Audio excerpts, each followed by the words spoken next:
O apoio e valorização à vida à distância é um tratamento espiritual desenvolvido pelo Centro Espírita Fé, Amor e Caridade de Tramandaí.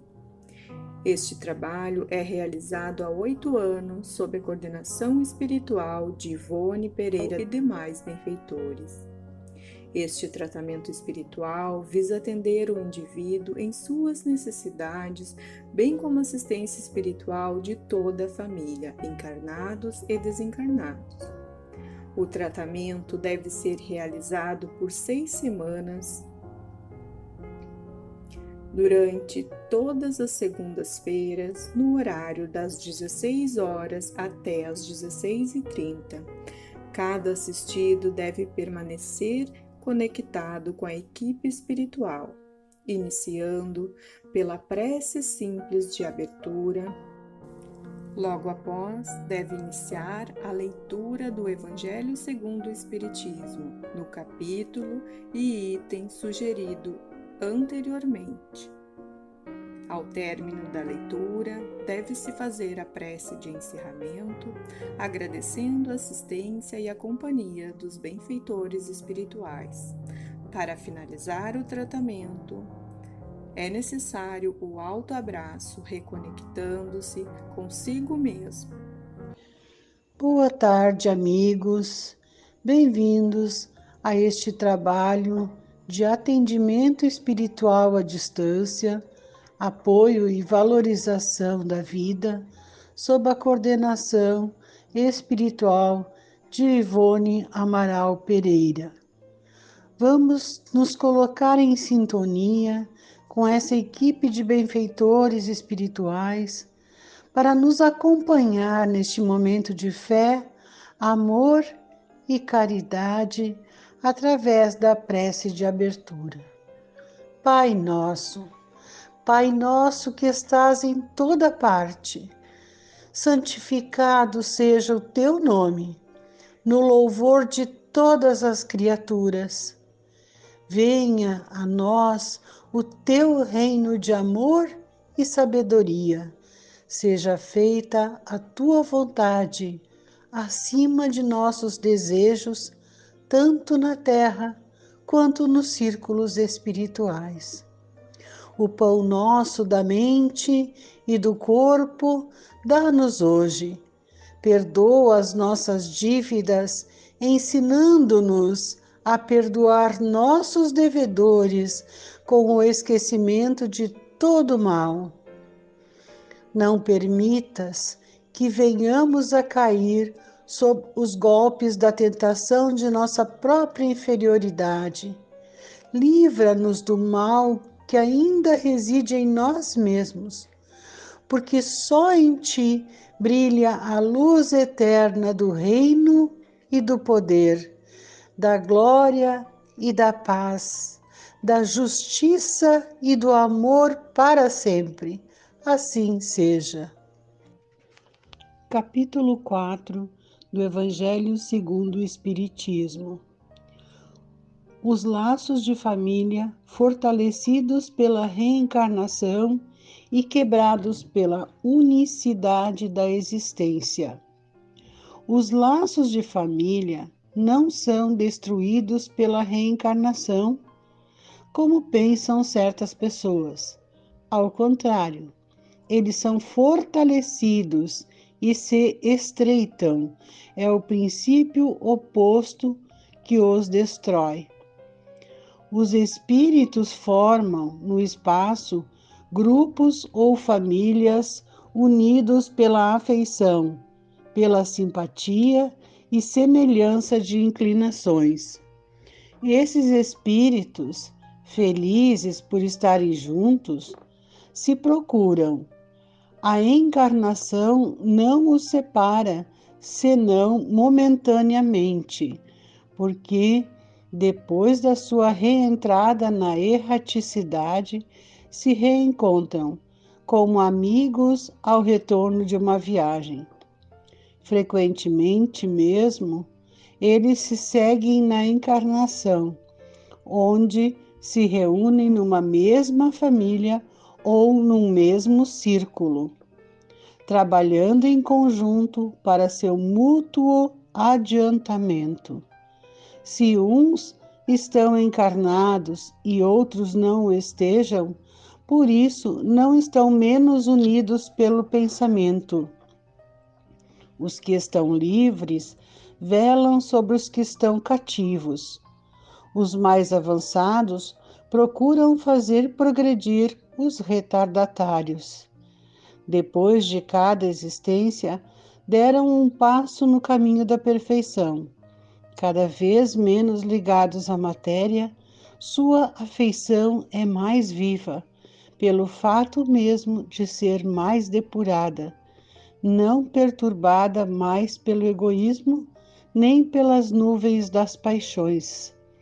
Eles podem, pois, assim percorrer um número ilimitado de existências corporais, sem que nenhum prejuízo afete sua mútua afeição. Entenda-se que se trata aqui da afeição real, de alma a alma, a única que sobrevive à destruição do corpo, porque os seres que não se unem neste mundo, senão pelos sentidos, não têm nenhum motivo para se procurarem no mundo dos espíritos. Não há de duráveis senão as afeições espirituais. As afeições carnais se extinguem com a causa que as fez nascer. Ora, essa causa não existe mais no mundo dos espíritos, enquanto que a alma existe sempre. Quanto às pessoas unidas pelo único móvel do interesse, elas não estão realmente em nada unidas uma à outra. A morte as separa sobre a terra e no céu. A união e a afeição que existem entre os parentes são indício da simpatia anterior que os aproximou. Também disse, falando de uma pessoa cujo caráter, gostos e inclinações não têm nenhuma semelhança com os de seus parentes, que ela não é da família. Dizendo isso, se enuncia maior verdade do que se crê. Deus permite, nas famílias, essas encarnações de espíritos antipáticos ou estranhos, com o duplo objetivo de servir de prova para alguns e de meio de adiantamento para outros. Os maus se melhoram pouco a pouco ao contato dos bens e pelos cuidados que deles recebem.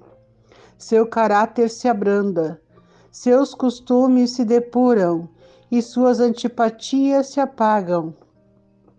É assim que se estabelece a fusão entre as diferentes categorias de espíritos, como ocorre na Terra entre as raças e os povos. O temor do aumento indefinido da parentela, em consequência da reencarnação, é um temor egoísta, que prova não sentir-se um amor bastante amplo para transportá-lo sobre um grande número de pessoas. Um pai que tem vários filhos, ama-os, pois, menos que se tivesse apenas um?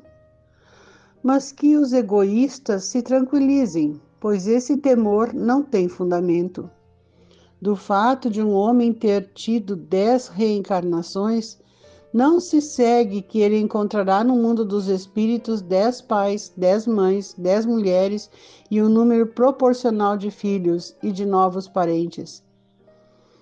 Ele aí não reencontrará sempre senão os mesmos objetos da sua afeição, que lhe foram ligados sobre a terra, sob títulos diferentes ou talvez pelo mesmo título. Vejamos agora as consequências da doutrina da não reencarnação. Essa doutrina anula necessariamente a pré-existência da alma. As almas, sendo criadas ao mesmo tempo que o corpo, não existe entre elas nenhum laço anterior. São completamente estranhas umas às outras. O pai é estranho ao filho, a filiação das famílias se encontra assim reduzida unicamente à filiação corporal, sem nenhum laço espiritual. Não há, pois, nenhum motivo para se glorificar de ter tido por ancestrais tais ou tais personagens ilustres. Com a reencarnação, ancestrais e descendentes podem ter se conhecido, vivido juntos, se amado e se encontrarem reunidos mais tarde para enfrentar seus laços simpáticos. Isso quanto ao passado. Quanto ao futuro, segundo um dos dogmas fundamentais que decorrem da não reencarnação, o destino das almas é irrevogavelmente fixado depois de uma única existência. A fixação definitiva do destino implica a cessação de todo progresso, pois se há algum progresso, não há mais destino definitivo. Segundo tenham bem ou mal vivido, elas vão imediatamente para a morada dos bem-aventurados ou para o inferno eterno. São assim imediatamente separadas para sempre e sem esperança de jamais se aproximarem, de tal sorte que pais, mães e filhos, maridos e mulheres, irmãos, irmãs, amigos, não estão jamais certos de se reverem. É a ruptura mais absoluta dos laços de família. Com a reencarnação e o progresso que lhe é consequência, todos aqueles que se amaram se reencontram sobre a terra e no espaço e gravitam juntos para chegar a Deus. Os que falham no caminho retardam seu adiantamento e sua felicidade. Mas não está perdida toda a esperança. Ajudados, encorajados e sustentados por aqueles que os amam, sairão um dia do lamaçal em que estão mergulhados. Com a reencarnação, enfim, há solidariedade perpétua entre os encarnados e os desencarnados, com o estreitamento dos laços afetivos. Em resumo, 4 alternativas se apresentam ao homem para seu futuro de além-túmulo. A primeira, o nada, de acordo com a doutrina materialista. Segunda, a absorção de no todo universal, de acordo com a doutrina panteísta. Terceira, a individualidade com a fixação definitiva da sua sorte, segundo a doutrina da Igreja. E quarta, a individualidade com progresso indefinido, segundo a doutrina espírita. De acordo com as duas primeiras, os laços de família se rompem depois da morte e não há nenhuma esperança de reencontro. Com a terceira, há a chance de se rever, contanto que se esteja no mesmo meio. Esse meio pode ser tanto o inferno como o paraíso. Com a pluralidade das existências, que é inseparável da progressão gradual, há a certeza na continuidade das relações entre aqueles que se amaram, e está aí o que constitui a verdadeira família. Instruções dos Espíritos. Limites da encarnação. Quais são os limites da encarnação? A encarnação não tem, propriamente falando, limites nitidamente traçados. Se entende por isso o envoltório que constitui o corpo do espírito, já que a materialidade desse envoltório diminui à medida que o espírito se purifica. Em certos mundos mais avançados que a Terra, ele já é menos compacto, menos pesado e menos grosseiro, e por conseguinte, menos sujeito às vicissitudes. Num grau mais elevado, é diáfano e quase fluídico, De grau em grau, ele se desmaterializa e acaba por confundir com o perispírito. Segundo o mundo a que o espírito é chamado a viver, este toma o envoltório apropriado à natureza desse mundo. O próprio perispírito suporta transformações sucessivas. Ele se eteriza cada vez mais até a depuração completa, que constitui os espíritos puros. Se mundos especiais são destinados como estações aos espíritos mais avançados, estes não estão ligados ali como nos mundos inferiores. O estado de desligamento em que se encontram lhes permite se transportarem por toda a parte em que os chamam as missões que lhes são confiadas. Se considera a encarnação sob o ponto de vista material, como ocorre sobre a Terra, pode-se dizer que ela é limitada aos mundos inferiores. Depende do espírito, por conseguinte, dela se livrar mais ou menos rapidamente, trabalhando pela sua depuração. Deve-se considerar também que no estado errante, quer dizer, nos intervalos entre das existências corporais, a situação do espírito está em relação com a natureza do mundo ao qual se liga pelo seu grau de adiantamento, que assim, na erraticidade, ele é mais ou menos feliz, livre e esclarecido, segundo seja mais ou menos desmaterializado. São Luís, Paris, 1859. Necessidade da encarnação. A encarnação é uma punição e não há senão espíritos culpados que a ela estejam obrigados? A passagem dos espíritos pela vida corporal é necessária para que possam cumprir, com a ajuda de uma ação material, os desígnios cuja execução Deus lhes confiou. Ela é necessária a eles mesmos, porque a atividade que são obrigados a desempenhar ajuda o desenvolvimento da sua inteligência. Deus, sendo soberanamente justo, deve considerar igualmente a todos os seus filhos. É por isso que dá a todos o mesmo ponto de partida, a mesma aptidão, as mesmas obrigações a cumprir e a mesma liberdade de agir. Todo privilégio seria uma preferência e toda preferência uma injustiça. Mas a encarnação não é para todos os espíritos, senão um estado transitório.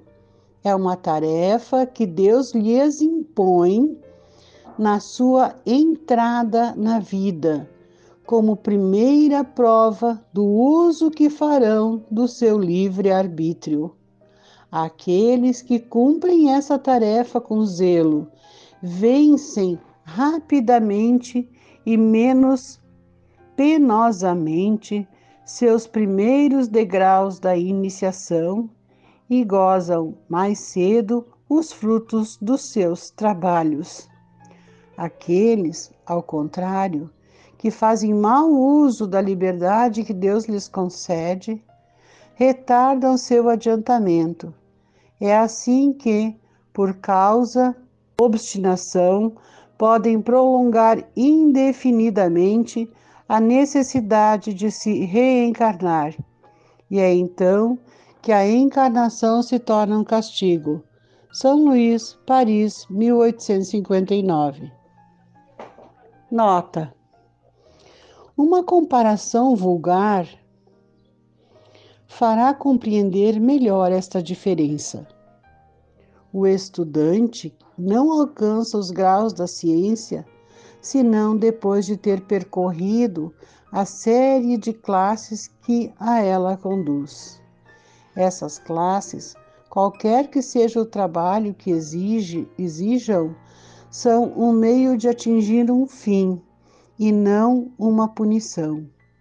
O estudante laborioso abrevia a caminhada e nela encontra menos espinhos. Ocorre de outro modo para aquele cuja negligência e preguiça obrigam a recomeçar certas classes. Não é o trabalho da classe que é uma punição, mas a obrigação de recomeçar o mesmo trabalho. Assim ocorre que com o homem sobre a terra. Para o espírito do selvagem, que está quase no início da vida espiritual, a encarnação é um meio para desenvolver sua inteligência, mas para o homem esclarecido, no qual o senso moral está amplamente desenvolvido, é que é obrigado a recomeçar as etapas de uma vida corporal plena de angústias, enquanto que poderia já ter alcançado o objetivo. É um castigo pela necessidade em que se encontra de prolongar sua demora nos mundos inferiores e infelizes. Aquele, ao contrário, que trabalha ativamente pelo seu progresso moral, pode não somente abreviar a duração da encarnação material, mas vencer de uma só vez os degraus intermediários que o separam dos mundos superiores.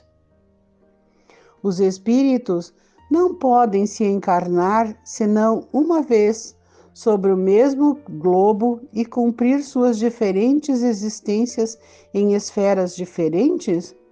Essa opinião só seria admissível se todos os homens estivessem sobre a Terra no mesmo nível intelectual e moral.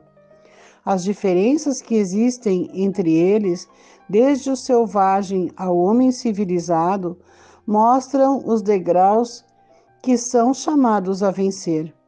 A encarnação, aliás, deve ter um fim útil. Ora, qual seria o das encarnações efêmeras de crianças que morrem em tenra idade? Elas teriam sofrido sem proveito para elas e para os outros.